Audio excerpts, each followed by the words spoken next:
like to open the meeting to the public. Anyone wish to be heard? Sir. I'm Michael Pierce, I'm a resident of Edgewater, live next door to the field where the Edgewater Recreation Center is. Just really want to know what the progress is, or if any progress is being made on that field. It's just extraordinarily frustrating. I've got two kids, a 13-year-old and an 8-year-old, and it is just, you know, the field will be closing out about, what, 4 years? You know, for a 10-year-old kid, that's a quarter, you know, it's a fourth of the high. And, you know, not, the other thing is that I've been told that the field is going to have, instead of turf, which I think is extraordinarily, much more versatile, the kids can play on that without, you know, maintenance is a lot less. You have lacrosse, soccer, baseball, year-round. And to me, I think that, and you get the geese. I mean, I'm looking out where I live, I'm right exactly where the field is. I overlook the field and Hudson River. And I just see the geese are there. I mean, I don't know. I've played in terrible fields in my life, but I think that that would be, you know, a crime to have such a beautiful field to be ruined by that, and to have a grass field, which is such a simple thing, and the maintenance of the cost will be a lot less. But I just really want to know where we are on the field, and this is, every time I read something, I'm just going, yeah, here we go again. So if anybody can enlighten me on that, I'd appreciate it. I'll take a shot. First off, and believe me, I sit up here as the mayor of Edgewater, and I want you to know first off that I have two kids, that my son hasn't played t-ball on that field yet, and it's not what I envisioned for my children, and I can understand what you're doing as a neighbor to the property. As far as where we're going with it, it's not going well. We're dealing with the bond company now. We're walking on eggshells to make sure we do everything properly. We just went out a week ago. 2 weeks ago, we had a special meeting to hire a special attorney to deal with the mediation that we're dealing with the bond company, and if I'm not mistaken, I believe it was canceled at the end of last week. At the end of the day, we're going to do everything as council to move this process along as fast as possible. Might not be the popular thing, but we're going to do it for the children of Edgewater and for the residents of Edgewater. We'll go out and do it ourselves, and we'll fight in court afterwards. But you know, we're being aggressive. Believe me, my wife goes to school every day and picks up our kids, and she's questioned on it. It's the only thing we're dealing with. Believe me. I know that's not the answer you want to hear, but we're trying to be as aggressive as possible, and you know, it's just a very touchy situation. If Phil could back me up on any of this, just to reiterate how we're walking on eggshells. Go ahead. Yes, Mayor. We have hired special counsel, the law firm of Connell Foley, the largest, oldest firms in the state of New Jersey, who has a team of lawyers that specialize in these types of problems. We are considering a number of options right now. One is that there is a bond that has been posted to guarantee the completion of the project. That may take some time. How much time is that? Well, I can't... Because it's already been almost 4 years. No, I understand that. Keep in mind, we at the end of last year, we realized that that soil brought in, listen, if you want to talk about delays on the 4 years or 3.5 years, I agree with you. But yeah, at the end of the day, when it was brought to our attention, we're going into a winter, and you know, we were asked to revalidate for the contractor. We had to revalidate. That took time, and there's a lot of stalling that went on. But at the end of the day, we're at this point right now this spring, and you know, the best answer we could give you is we'll be open by next spring, and that's what we're trying to work towards. Unfortunately, we're not going to offer you any better, and we're hoping we're not going to offer you any worse. But Phil, go ahead and continue. Well, Mr. Pierce, I just want you to know there is no issue that is more important to this governing body than that field. And our goal is to get that field remediated and opened as soon as possible. We have a number of options we're considering. We do have a remedial action work plan to do that with the Department of Environmental Protection. We're waiting to get authorization to do that. We have several options how to go about doing this.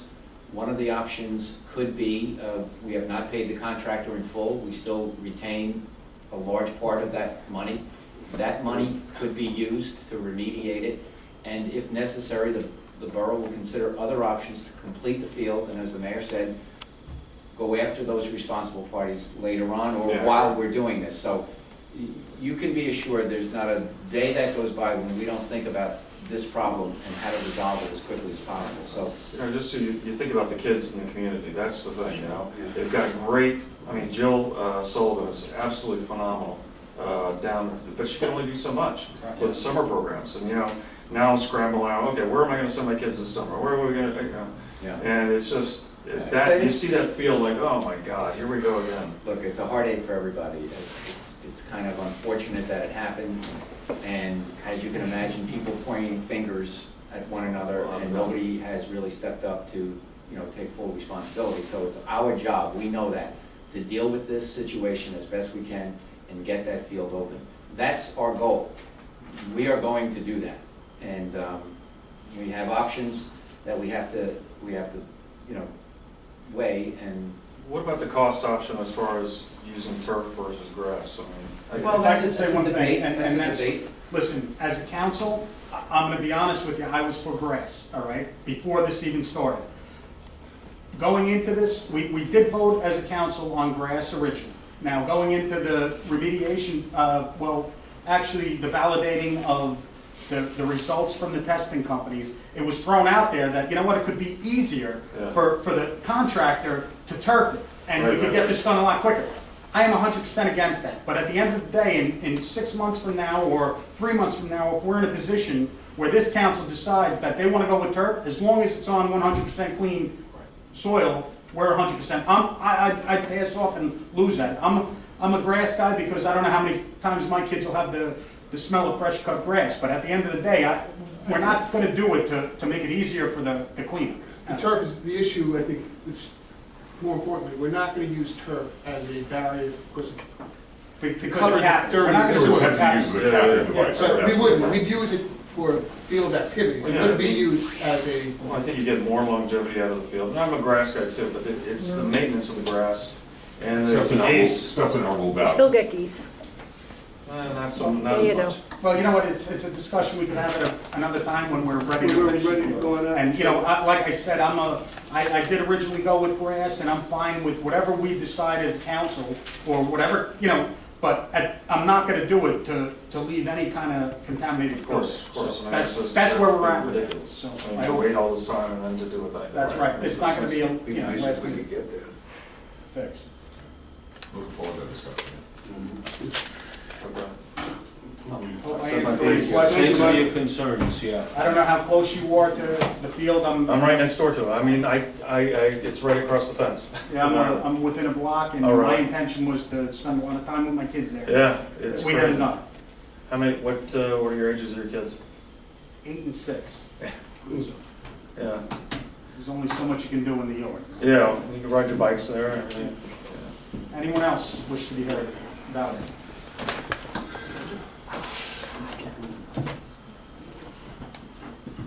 Valerie Bardina, 16 Hudson Terrace. I'll just ask my question and then we can leave, so that we can. I just have a quick question. Are all parties involved with the deal in regards to 300 Undercliff and 27 27 Dempsey? Dempsey Avenue. Or just 27? And neighborhood. Neighborhood of affordable housing? Eventually, yeah. And then isn't that two, neighborhood affordable housing and Friends? of Well, the Affordable Friends, Housing? the Edgewater Housing Associates urban renewal was 27 Dempsey Avenue, but that's now going to be the Edgewater Housing Finance Corp. We're going back to the old name because we've divorced from our for-profit party. Which was Lehman. Which was Lehman Brothers, that's correct. And eventually, we'll be refinancing Neighborhood Affordable Housing Friends, Inc., which is 75-7095 Edgewater Place 377. I think you do a great job, Jack. Thank you very much, I appreciate That that. was my motto. Your mother is a friend. Um, Thank you. There are no for-profit entities left in there. Nope. Everybody's involved is a nonprofit 501c3? Correct. Okay, that's all my questions. Thank you. So, I have some statement. On February 18th, I came to the council meeting, and towards the end of the meeting, there was an introduction of a resolution that wasn't on the agenda, basically to allow the owner of the St. Moritz building to transfer his 3 COA affordable housing units to 38 COA, the building. The building that we, the Borough of Edgewater, gave this developer, Mr. Dives, $500,000 to build, plus a very sweet tax abatement. So we took 3 units out of there. The vote, there was no discussion in public. The public was never given a chance to speak on this. And it was introduced by Councilman Henwood, seconded by Councilman Bedell, and voted for by Councilman Bartolomeo. Essentially, we now transferred 3 affordable units to a building that hasn't been approved by COA, the Council of Affordable Housing. And I understand that the Council of Affordable Housing right now is almost non-defunct, but we all know that we will have affordable housing obligations, if not in a few months, certainly within a year. My problem with this 3 units is, as a borough, we are obligated to provide a certain number of units for every development.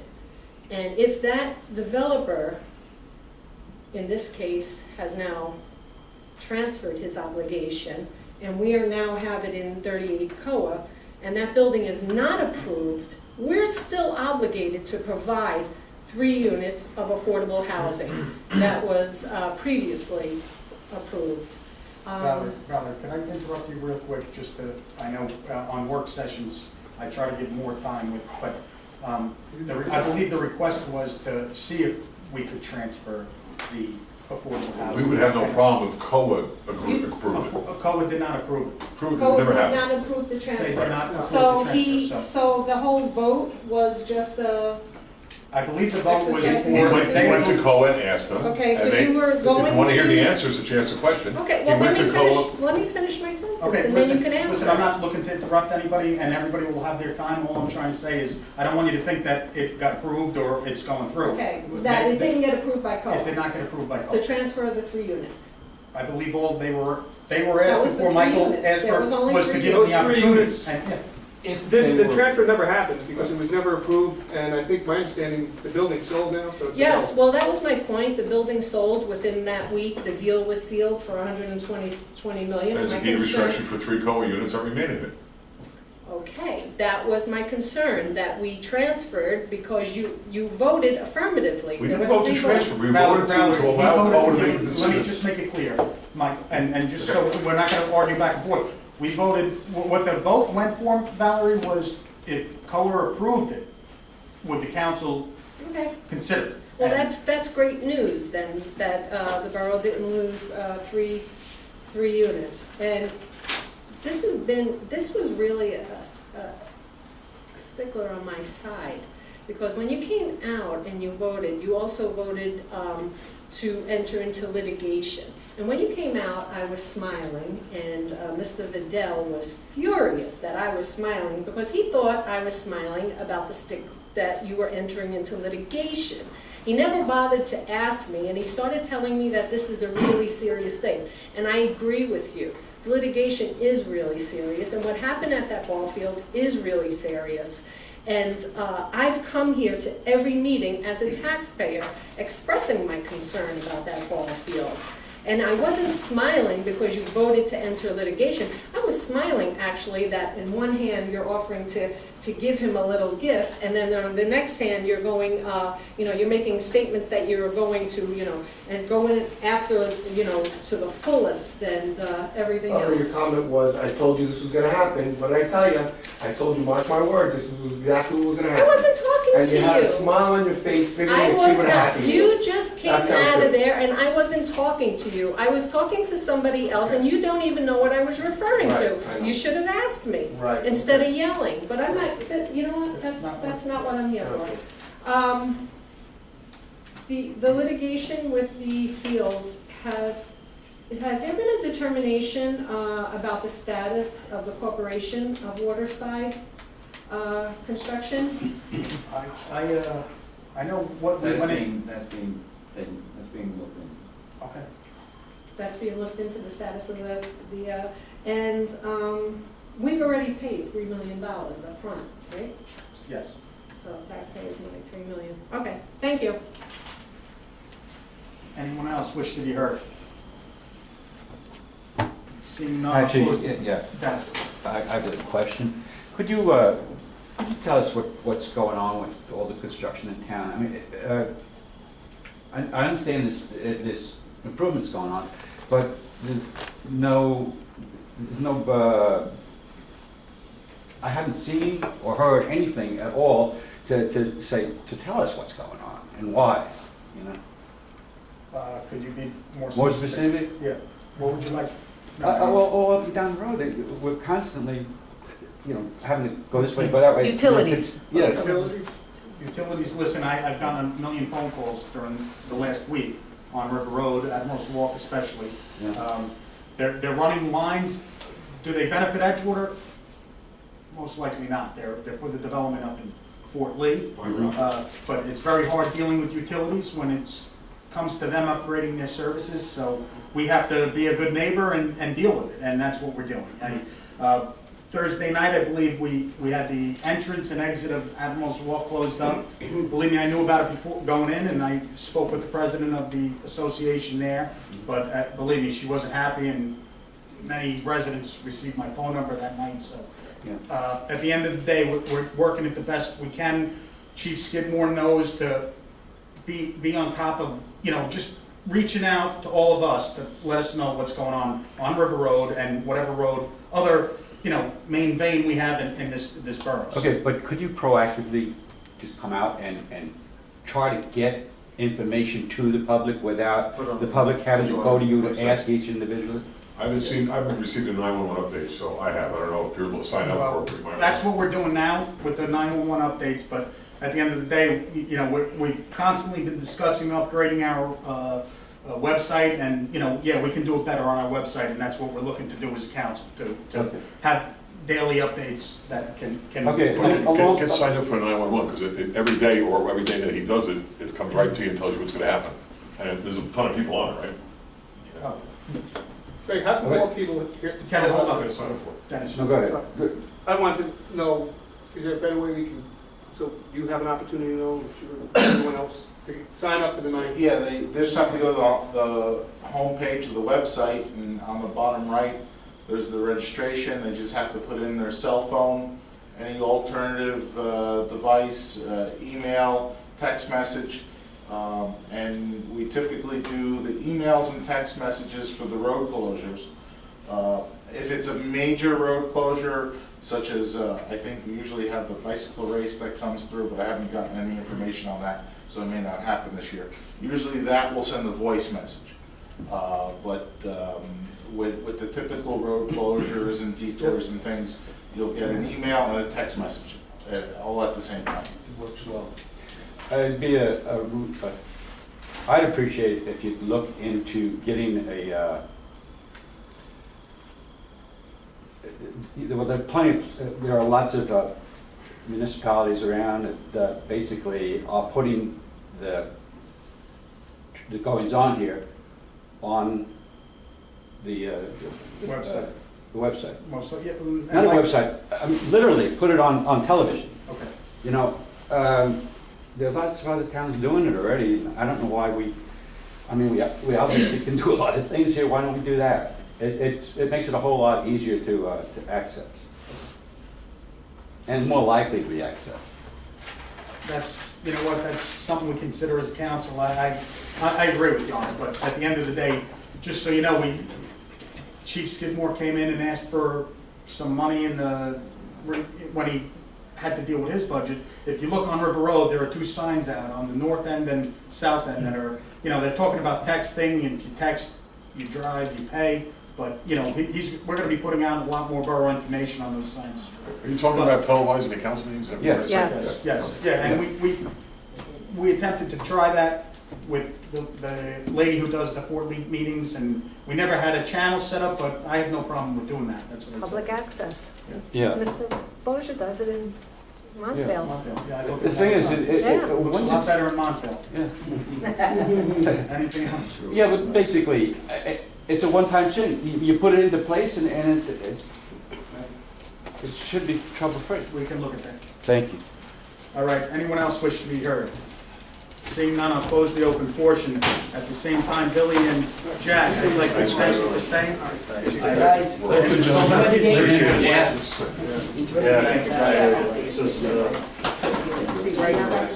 Bye, Bob. No, that's a good idea. How's it up by you? Well, we haven't had the road closed by us yet. But they've been out surveying stuff, so I can't really, You know? unless that utility line. It's all over the state, though. Everywhere It's you going go, all there's the way up. construction. Maybe No. put that in the paper. But who knows? How to All right. sign up in the- Good seeing you, Sheldon. Yeah. Well, yeah. Maybe, I'm talking